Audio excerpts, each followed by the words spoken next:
This is the last of the lessons on the reading of The Dream House by Craig Higginson. If you've worked through these 15 video lessons, you'll have a very good grasp of the contents of the novel. Without further ado, let's get started with our last reading lesson.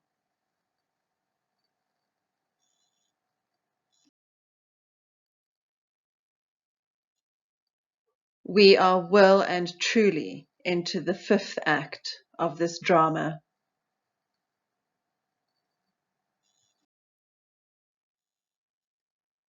John Ford has been an ancillary character in this novel. In this section, John has written Patricia a goodbye letter, imagining that she's already in Durban watching the sea with the letter on her lap. His letter is tender and speaks of his regrets, but Patricia is not one of those regrets.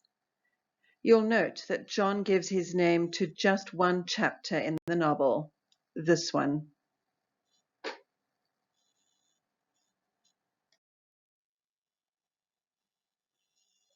This is a tender letter written to Patricia. Their lives have been messy. But isn't that just it? Life is messy, and much of our heartache is caused by our own actions. You need to consider whether John's willingness to have an affair with Patricia was an act of kindness and care for an unhappy woman trapped in a loveless marriage, or is he just a philanderer? Or was he filling a gap in his own life?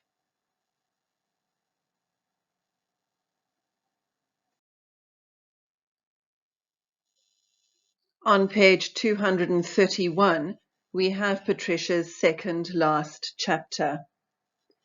Symbolically, as Becky packs the car, the blue trunk goes in first and everything else is packed around it.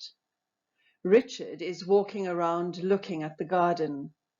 Patricia reflects that John's goodbye letter is the closest she has ever got to receiving a love letter. And although she had some tenderness towards him, she still feels that truth was lacking in their relationship. They are preparing to leave, and she feels that the farm will forget them in a few days. And she notes in Beauty a level of detachment.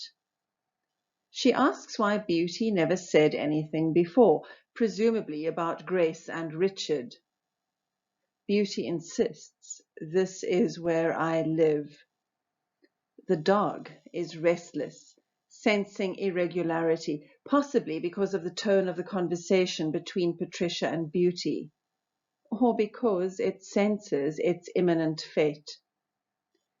At Patricia's insistence, Beauty shares that Richard paid Grace for sex. Grace did not reciprocate Looksmart's love. In fact, when she was killed, Grace was carrying Richard's child. Patricia is puzzled about the past, not knowing whether to believe Beauty's version or Looksmart's. Listen to the audio recording on the next slide.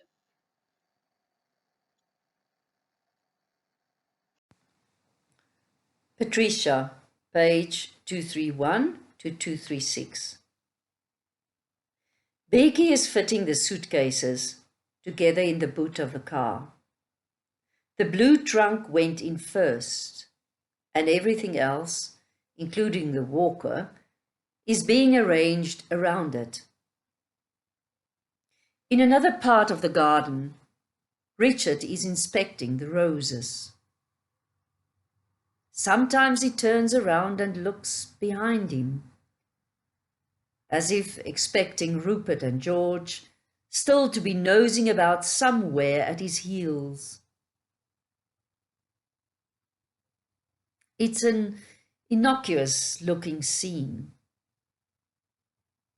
The silver air thinning around them, the promise of sunshine. They look like any other family about to set off on holiday.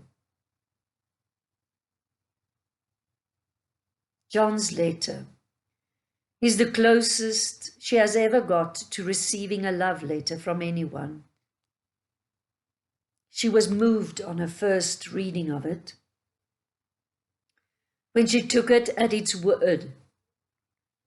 But when she read it again and tried to understand it, she was plagued with such a range of conflicting thoughts that she could hardly carry on reading. The letter was no doubt written with the knowledge that he had cancer and was planning to kill himself. Most likely imagined she would have learned these two facts by the time she got to Durban and finally read it. So he wanted her to think he was sparing her, being considerate. But this is exactly what irks her. At the moment of writing, when he could have confessed to anything at all without fear of contradiction, he chose to withhold himself. Just as he withheld that goblet of wine he liked to carry around with him at church. The one thing she hadn't provided for John was a place of truth. The truth had eluded him. It had eluded both of them. Never before had she felt further from him than now. After reading his well-intentioned letter, she couldn't help but see the letter for what it really was, as wishful thinking, as a piece of sentimentality dredged up in the dead of night. Nowhere did he ever say he loved her, even at the far end of the world, surrounded by an infinity of darkness. This hadn't been his style.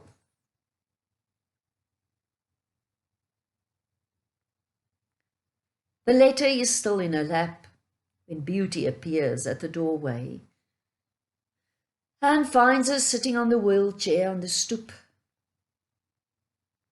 Behind them stands the house, a place that will forget them within a few days of their departure.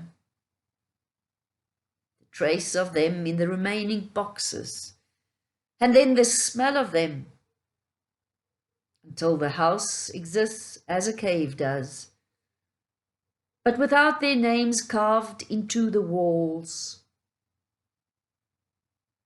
But Beauty seems barely conscious of the house. Her look is far away. It is the expression of someone watching a figure coming towards them from a distance. A figure that is coming to invade their space, coming to invade their peace. "Are we ready?" Patricia says, turning in the wheelchair. Beauty shrugs in a way that suggests they will never be ready. Now is as good a moment to leave as any. All these years, Patricia says, and you never said a word? Beauty does not turn and look at her. She seems to be pretending that she has not heard Patricia's words.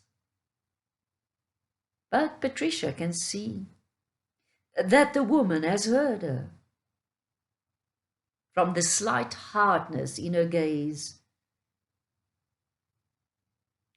Patricia tries to smile at her. "Come," she says, "talk to me." She gestures towards a wicker chair, its legs frayed by the claws of a long departed cat, and invites Beauty to sit. After a moment, Beauty complies, but with her feet still on the ground, so that in an instant she might dart off. Why didn't you leave? When, missus? When you were old enough. You could have gone anywhere. But, missus, this is where I live. Etunzini stirs nearby in a basket. Sensing the irregularity of all this. Out in the garden, her grave is waiting. Nothing more than a simple hole in the ground. The kind that might be used to plant a tree. But neither of the women notices the dog or is thinking about her. Their heads are drawn together as if the one is humming a tune the other one is trying to remember. Why did you stay silent? This job, it was good for me. Was it really? Well, and my family, they have always lived here. They are speaking so quietly that it would be difficult to hear them from a few paces off, even though there is no need for such secrecy. Richard is still out in the garden, being prompted along by a phantom bee, and Becky is having to repack the boot from scratch because, try as he might, he still can't get it shut. But aren't you angry? Beauty looks at Patricia with apparent incomprehension. Not because she doesn't understand the question, but more because she doesn't understand why Patricia should ask it or want to encourage it. Mrs.? Aren't you angry about what happened to Grace? I was a child, Mrs. I didn't know if I should be angry.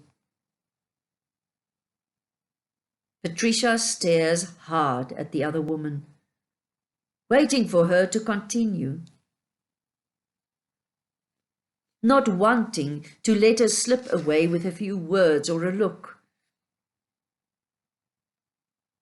We do not talk about Sis Grace, Beauty says. When we think of her as something lost. Lost? All the years between them have culminated in this moment.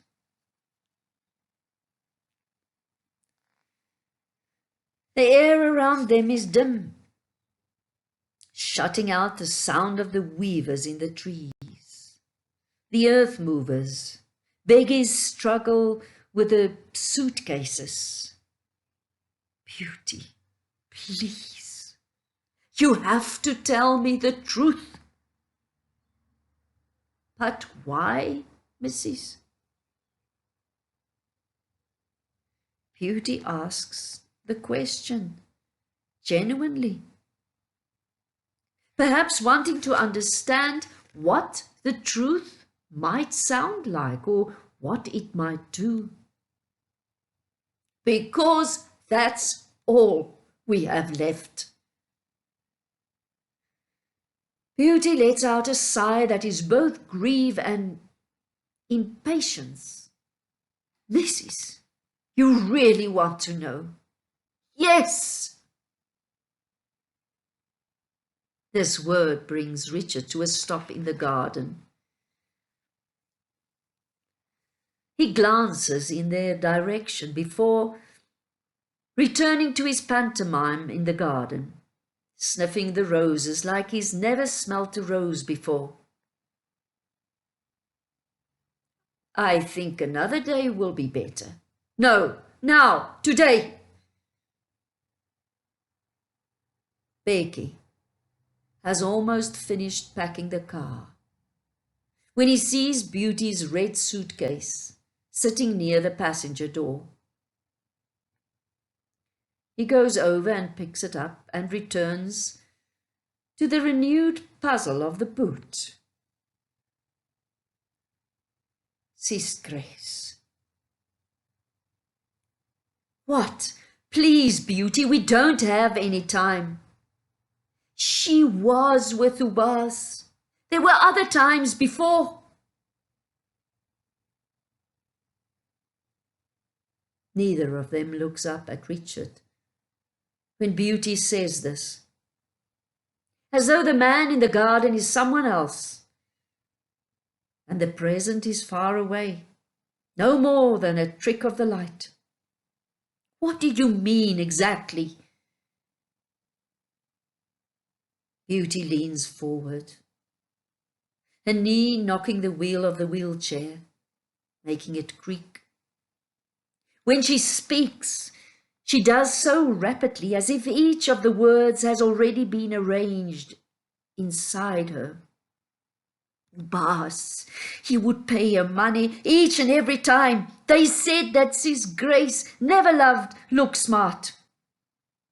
Not like Look Smart loved her. He was too young for her. His head was... Yes, his head had too much words inside it. She says this as if words were no more than rocks, numb and burdensome. Sis Grace said to my mother she was not wanting to marry him.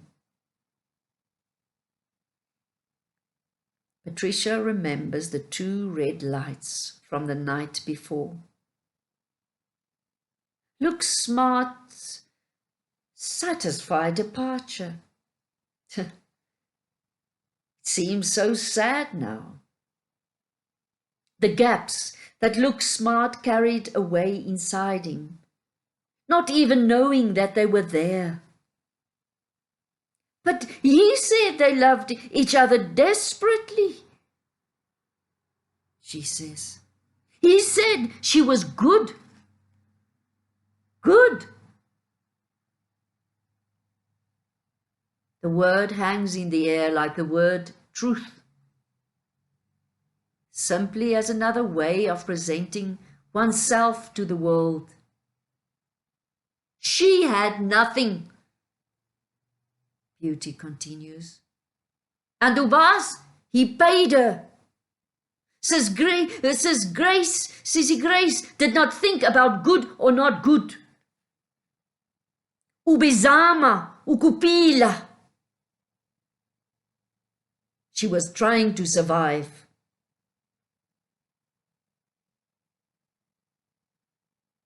Patricia has to repeat the phrase in English. She was trying to survive. She repeated it in order to accept it fully. When Sissy Grace died, she was pregnant with Ubas's child. She was pregnant with Richard's child. Yebo, Mrs.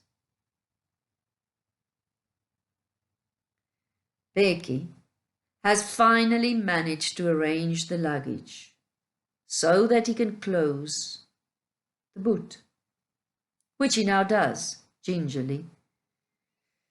He looks like a man going through the very last gestures of respect. What about Richard? Did he know? Beauty leans in closer and speaks with absolute urgency and clarity, like one of those men whispering advice into the mind of a boxer as he is about to re-enter the ring. Before she died, Sissy Grace told him. It was at the dairy, in that room they went to where the milk tank is. He was angry because she wanted to keep it, the child. She told him it went against her customs, her religion, to kill a child. I heard it from outside the door, listening. Then he started to swear. He hit her, and I came inside. She ran away screaming about the child, and Ubas, he came to the road and he freed his dog on her. My God!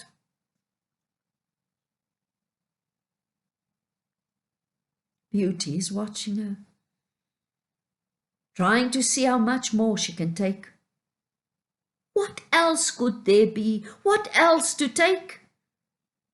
Why didn't you tell Luke Smart about this yesterday? Oh, Luke Smart is like a boy in his heart. He will not be able to hear a thing like that.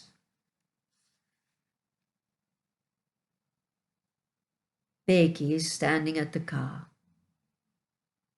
looking across at them. In his hand, he holds the shotgun Patricia inherited from her father.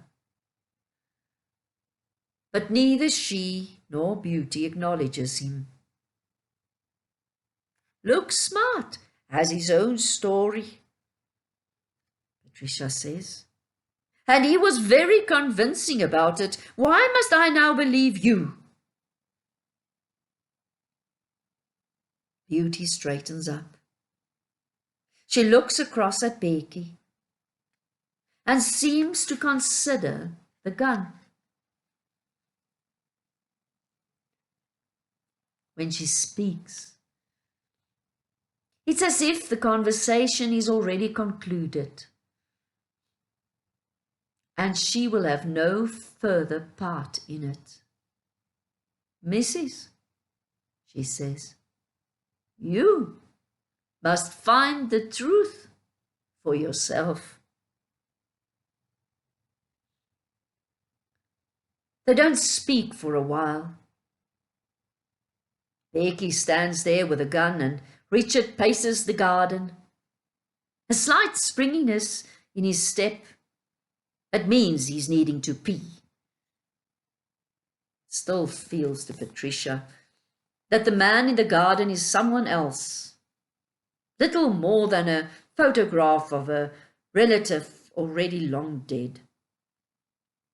There was no name for it. That was what Richard said last night. 2 dead children. I have 2 dead children for the ambulance to pick up. Didn't he say something like that? He killed his own child, she says. For Ubas, there was no child. Patricia shakes her head. She knows that Beauty is wrong, that Richard felt more about that child than he could ever have admitted. But she doesn't say this. There's no longer any point in trying to defend him. When we go to Durban, I will put him in a home. Beauty looks at her with apparent incomprehension and a fresh note of indifference regarding Richard's fate. A home? She says. A home. That is for people who are sick.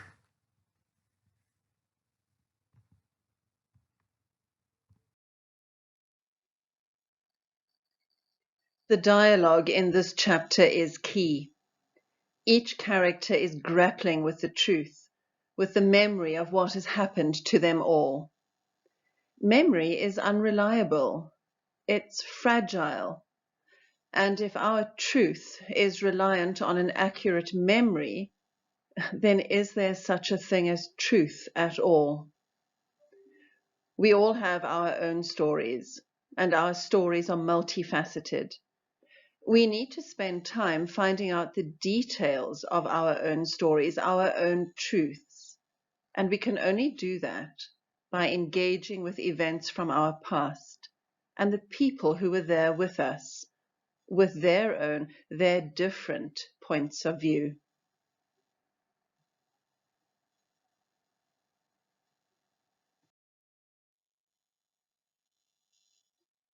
Turn to page 237.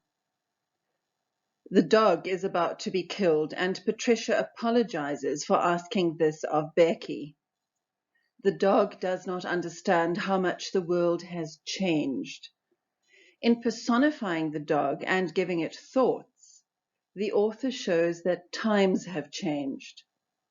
According to the ignorant dog, Becky is less important than him, and no black man will be allowed to harm the dog.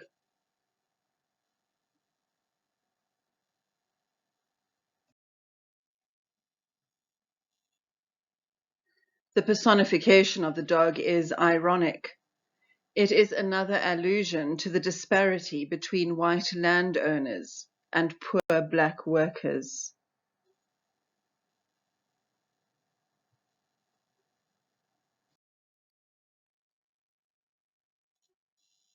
On page 239, Richard hears the gunshot and looks up from his inspection of the flowers. He sees Becky carrying a sack, and he sees a piece of paper flutter down from Patricia's lap. He's about to approach them to clarify what's happening, but instead he turns his attention back to a rose. Richard finds solace in the flowers.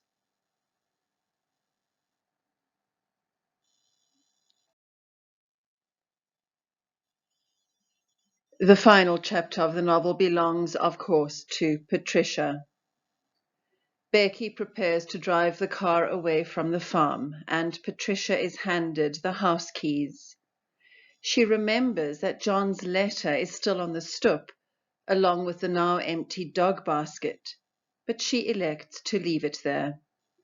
She comments on how it's going to be a lovely day, and while she might have intended to be ironic, there is a hint of truth in her statement. The farm, now that it is being left behind, becomes simply a place, rather than a home or something with attachments and emotions. A part of her wants to say goodbye, but she desists. The car stops as Looksmart's car approaches, and it's clear that he thought that they would already be gone.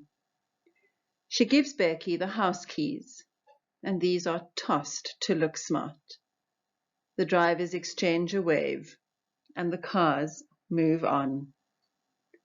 For the last time, follow in your novel as you listen to Dr. Zwecher's reading the chapter to you.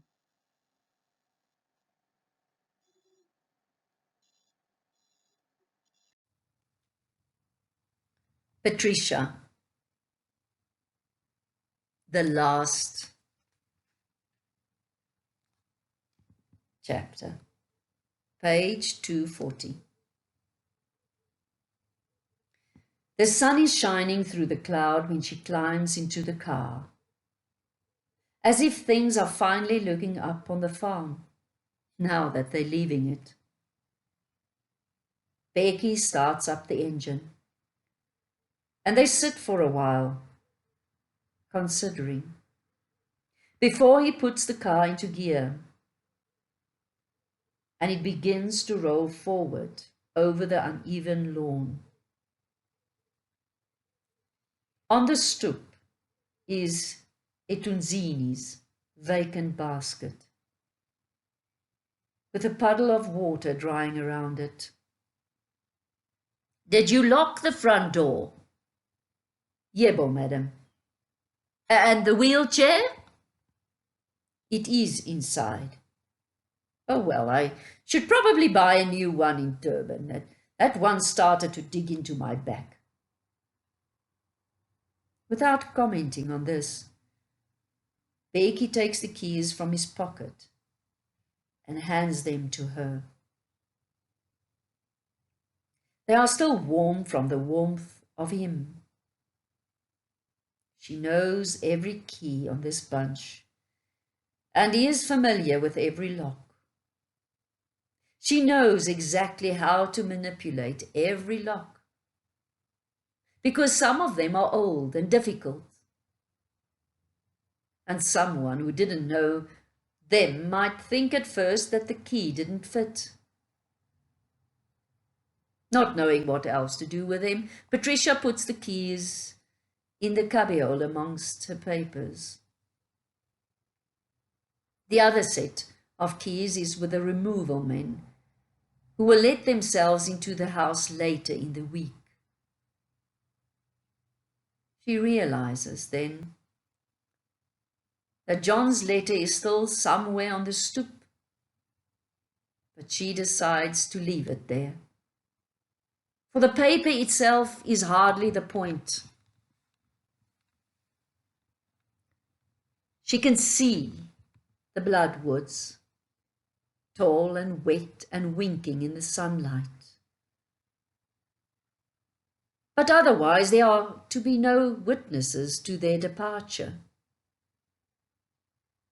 Richard and Beauty are sitting in the back, as far apart as possible, turned slightly away from each other. Patricia can see Beauty's blank stare in the rear view mirror, but Richard is almost entirely out of sight. She can only hear him humming to himself, as is his habit these days. The sound so discreet it is almost below hearing. The rain is finished. Becky says this, as if he's speaking not of the rain, but of a broader event, war or a plague. Patricia wonders what Becky knows about all that has passed between herself, Beauty, and Look Smart, and she wonders what he might think about it. But she also senses that the events of that day will never be spoken of again, not if anyone can help it. Even if that double beast in the garden will always be circling somewhere near the center of their lives, dripping blood. Yes, she says, isn't it going to be a lovely day? She intends this as an ironic statement, but it doesn't come out that way. It bristles with a range of meanings, some of them good. They pass the long ruin of the stables, the rubble streaming in the morning light, the fresh crop of weeds already carrying a few yellow butterflies. The first of the builders, each of them in fluorescent jackets, are trooping away across a field to one of the half-built houses. The emerging sky is so blue that it looks almost mauve through Patricia's window. And when she looks in it for birds, she's pleased to discover a single swallow darting back and forth like a tadpole, bumping around inside a fishbowl, looking for a place to get out. She wants to say goodbye to the farm, to wish it well, but this would sound foolish in front of her companions. She suspects that they are feeling sorry for her. But when she glances again at their faces, they seem lost in their own thoughts and possibly content. Now that they are leaving the farm, it is no longer hers or Richard's, but simply a place where each of them has lived. They are about to reach the marsh when they see another car coming towards them. It is being driven with a certain gentility, attempting to avoid every runnel and rock. No one in the car says anything, but when they are near enough to see the driver's face, Becky pulls over to one side. The large Mercedes, ascending the thick grass, quite accustomed to such a maneuver on this road. Look Smart's car window glides down in half the time it takes Becky to lower his window. For not only is Becky's mechanism old and stiff, but the plastic knob was long ago gnawed off by one of the dogs. "Hello," Look Smart says.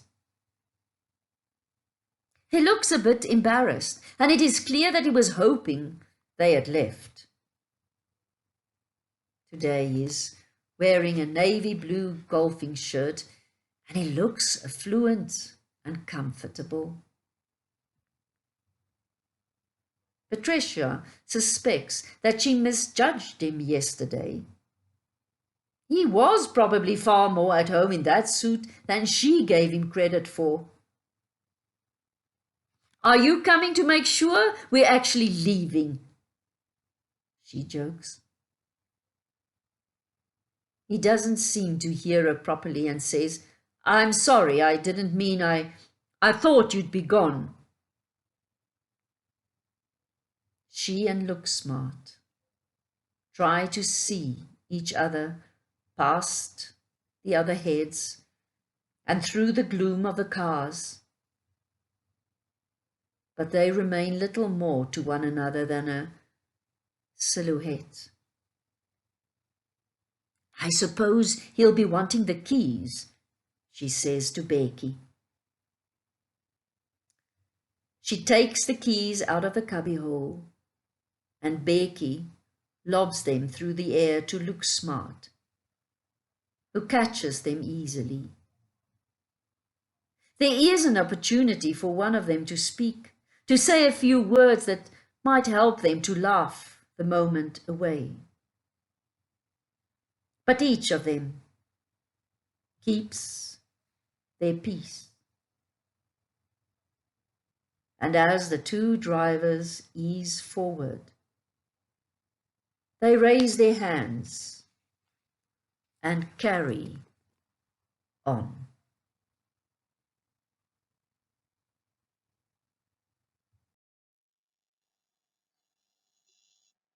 Of course, in quote 1, Becky is referring to a war of sorts, a plague, which has befallen everyone on Dwaleni.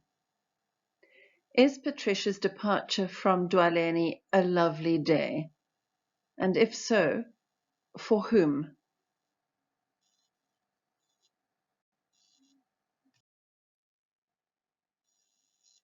As they drive past Look Smart, he looks comfortable in his affluent clothing.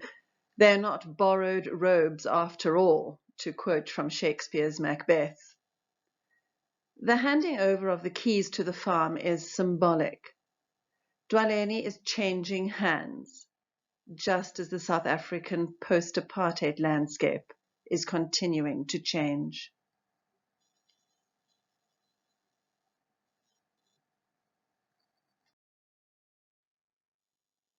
There we have it, the resolution of our 5-act drama, as the characters move on to the next phase in their lives, carrying the memories of the past with them.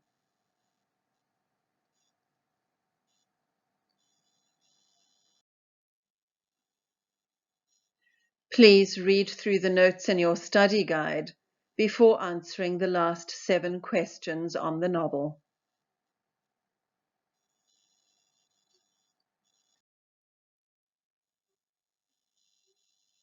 In these 2 questions, you are being asked to reflect on the purpose and meaning of the affair of John Ford and Patricia Wiley.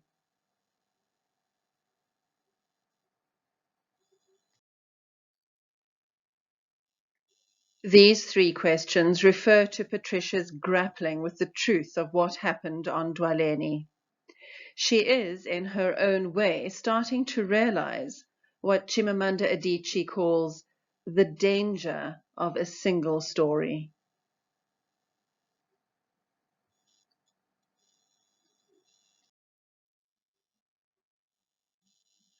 In question 6, you should consider what the dog symbolizes in the novel. Are you, as a reader, satisfied with the way that the novel ends? Question 7 asks you to reflect on your reaction to the ending of this story.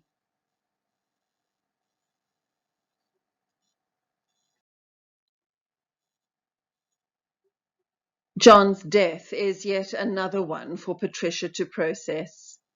You will note that John hopes that Patricia's memories of their relationship will be positive.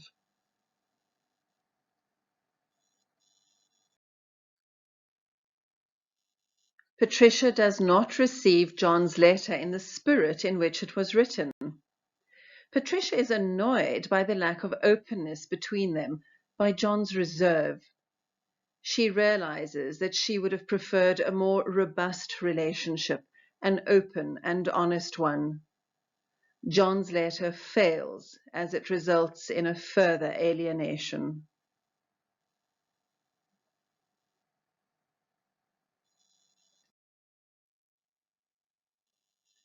Patricia has nothing left to lose.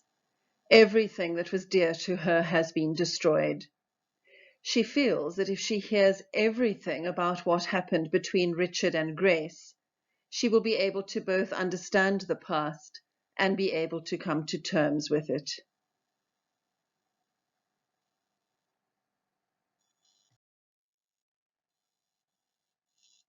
From Patricia's point of view, Looksmart has done himself an injustice by not facing her version of the truth. She believes he has condemned himself to a life of unhappiness as he chases the ghosts of his past. Please note that the last word of this answer should be identity and not identify.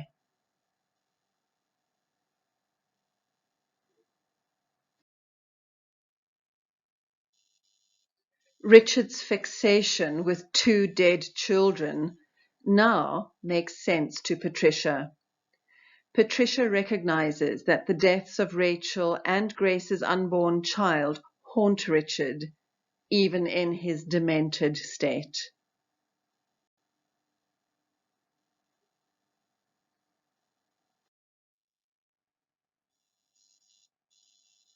By turning her back on the dog, Patricia is turning her back on the past, her life on Dwaleni, and, most importantly, on the violence that was inherent in relationships forged during the time of the apartheid state.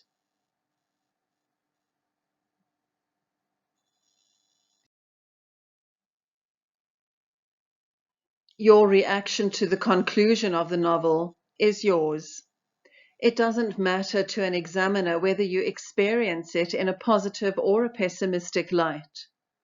What matters is how you substantiate your opinion with close references to the text. My students are well versed in the P hamburger, the P structure in writing paragraphs that express an opinion based on a literary work.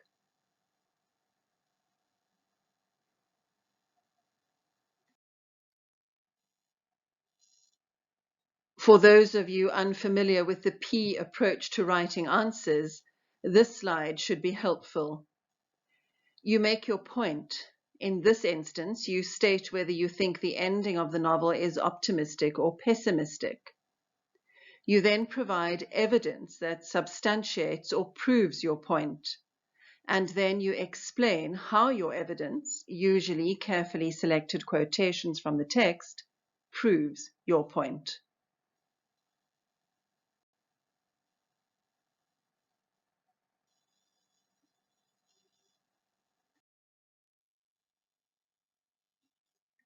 Another way of approaching this type of answer is the Peel method. Pause the video and have a look at your answer to question 7. Is it a detailed response? Have you made your position clear? Have you used close references to the text to substantiate your point? Have you explained how your evidence is linked to your thesis statement, your point of view?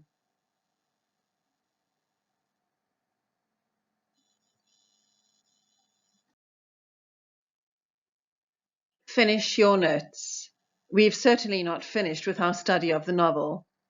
There will be more lessons dealing with theme, character, and genre.